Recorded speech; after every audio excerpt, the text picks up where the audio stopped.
Good evening, everyone. Welcome to Campus Live Sunday evening. I do hope your weekend was full of joy. Again, the purpose of these evenings is to connect us in community. So much of what we do, TMI, is community. That's who we are. Lord knows I believe in our academics. Lord knows I believe in our athletics, our commitments to wisdom, integrity, service, excellence, and reverence. But at the heart of what we are and who we are is a community. I got Charlie here with me, and so Charlie wants to say hello too. So Charlie, say good evening to everybody. All right, Charlie's off. So I also want to remind you that we do Campus Live on Wednesdays at 3 and Sundays at 8. So Wednesdays at 3 are more about information, and then Sundays at 8 are hopefully a little bit of inspiration. I want to tell you that you inspired me last week. I really loved on Campus Live last week watching how many families were gathered around a screen watching it together. Warms my heart to know that you're being community in the midst of our community, and that was fun for me. Last week, we talked a little bit about fear, face everything and relax. We talked about the grip that we try to have on life and how really we're called to release that grip and give control over to God ultimately, and how that's really way less painful than trying to grasp on to things that were never meant to be ours to begin with.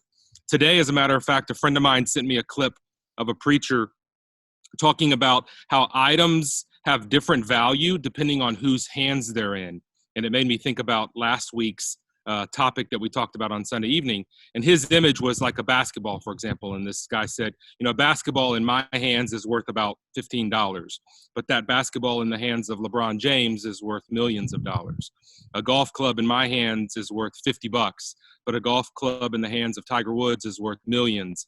A piece of music in my hand is totally worthless, but a piece of music in the hands of a master musician or an artist is worth a lot of money.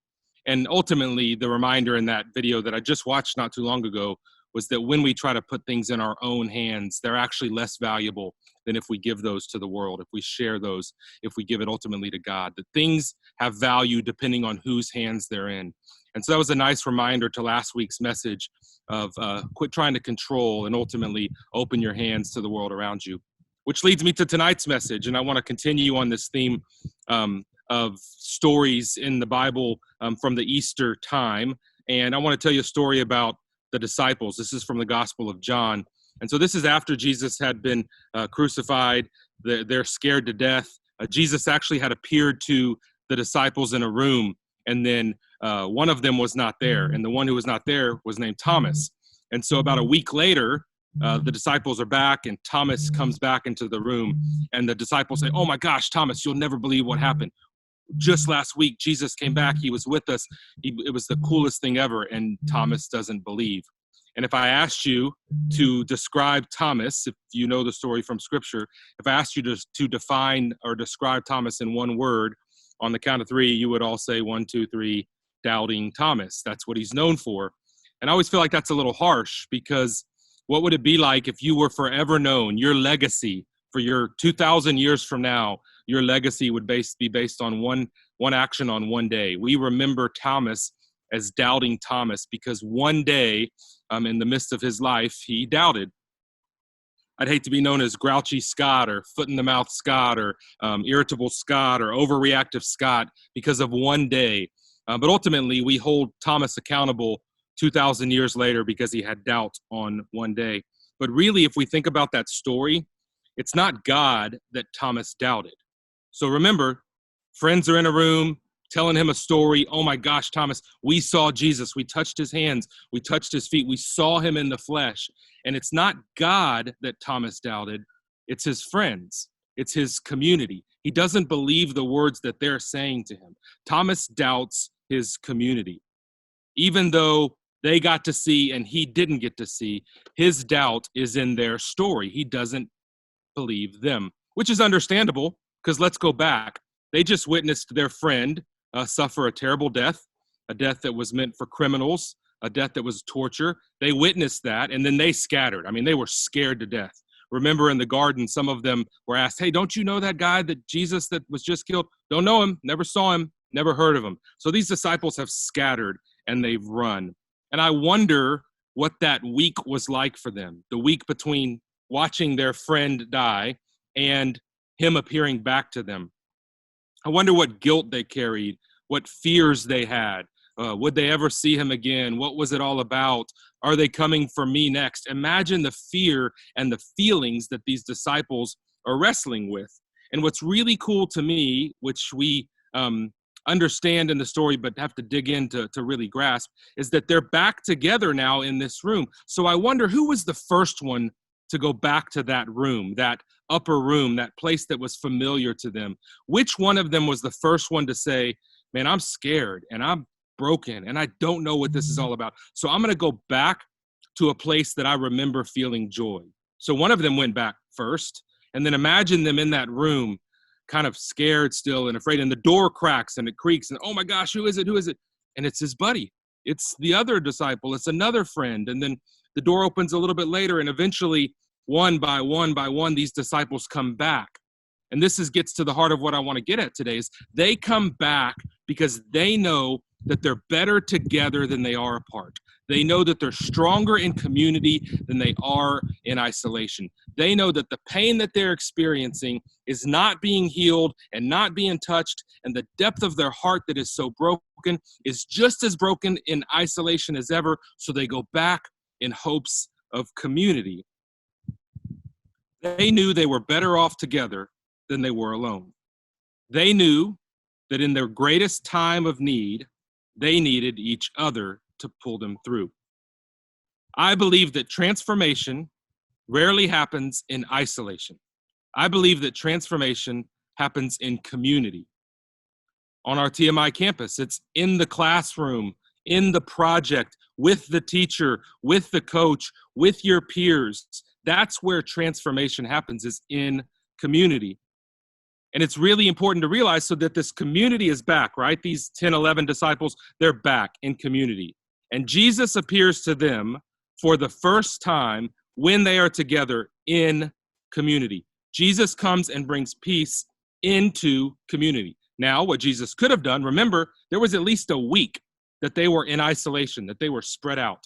They were afraid and they were running and they were worried about their life. Jesus could have come and found each of them individually. Let me go find Scott because I'm worried about him. Let me go find Stephanie because I'm worried about her. Let me go find Kimberly because I'm worried about her. No, Jesus waited till they were back together in community, because Jesus comes and brings us peace in community. Now, you may say, Scott, that's really odd to be hammering this idea of community in a time when we are not able to be together as a community.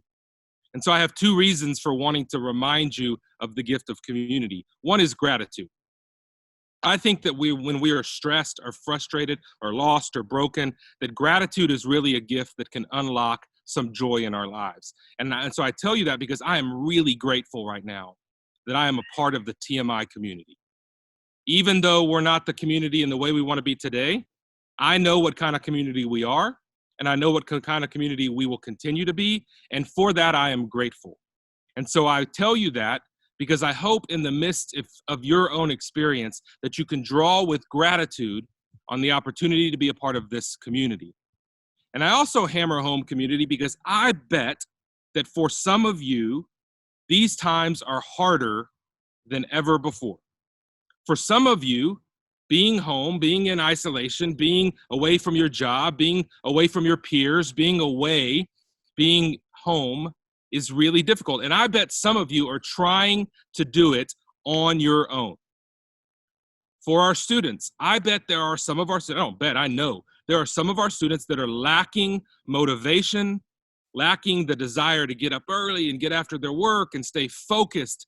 And I know that for some of our students, when they're not motivated, they get further and further and further behind to the point that they just feel so overwhelmed. So I know that for some of you students, this time has not been so great because you're feeling overwhelmed because you're so behind. I also know that parents, for some of you, you're holding together your family, trying to hold together your work perhaps, and you're probably feeling like you're about to explode. And so if you're in one of those boats and this time is not so great for you, I want to remind you that it's in tough times that we draw on the gift of community. 10 of the disciples knew that they were better together, and they came back to that upper room to heal together. One of them, Thomas, was not there. He was trying to heal on his own. He was trying to deal with his own pain and his own fears and his own concerns on his own. And Thomas missed the peace of Jesus because he was trying to heal on his own. He had isolated himself from the group and thus missed the opportunity to find peace. If today's gospel teaches us nothing else, let it teach us that the sadder we are, or the more scared we are, or the more fearful we are, the more we need community. And let this gospel remind us that the more joyful we are, the more at peace we are, the more grateful we are, the more we need to share that with our community. So students, if you're feeling overwhelmed, if you're feeling unmotivated, then reach out to somebody. Ask for help. Open your hand. Reach out to an advisor. Reach out to a teacher. Reach out to a friend.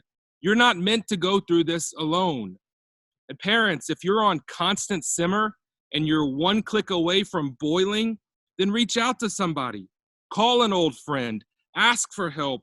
Model for your family what it looks like to show true strength and to admit that you don't have it all under control. I know so often we adults will convince ourselves, I'm thinking about calling a friend for help, but I don't want to bother them. Think about how many times you've almost reached out for help to your spouse, to a friend, to your own children, but you thought, I don't want to bother them. And then think about how many times a friend has come to you and said to you, hey, Scott, can I ask you a question, but I don't want to bother you? And I'd say, oh my gosh, you're not bothering me. It's a gift to be able to share in this time with you. It's a gift to be your friend and to be a confidant and to be an ear. So if it's a gift when we share it with others, why would we convince ourselves that we can't share because it's a bother? It's not a bother, but it's a gift. When we don't have the strength to stand, we should lean on others to hold us up. And when we are feeling strong, we should reach out beyond ourselves and lift others up. Thomas tries to figure all of this out on his own, and by doing so, Thomas displays weakness. While the other disciples, the ones who were too weak and ran and were afraid, they come back together and they lean on each other. And that, my friends, shows their strength. The world remembers Thomas as doubting Thomas. We could say stubborn Thomas, prideful Thomas, I can do it on my own Thomas. And I wonder what word the world will use to describe you. I hope it's not prideful or stubborn or isolated or certain. Wouldn't you rather that word be peaceful, loving, humble, courageous, graceful? If so, I believe it starts with community. I think community halves our sorrows and doubles our joys. Community splits the hard times in half and doubles the times that are great. When I look back on my own life, the times that I've struggled the most were times that I tried to live it alone. And the times of the greatest joy in my life, despite how tough they were lived in community. So you can doubt a lot of things in life, and we can learn from old doubting Thomas, but don't doubt the power of a grace-filled, wonderful community, because it's in community, like TMI's community, that peace and joy are found. Have a great week, TMI. I hope to see you on Wednesday, 3 o'clock for our next Campus Live. I'm thankful for each of you, and I'm hopeful that we'll be together again soon. Good night, TMI. I love you.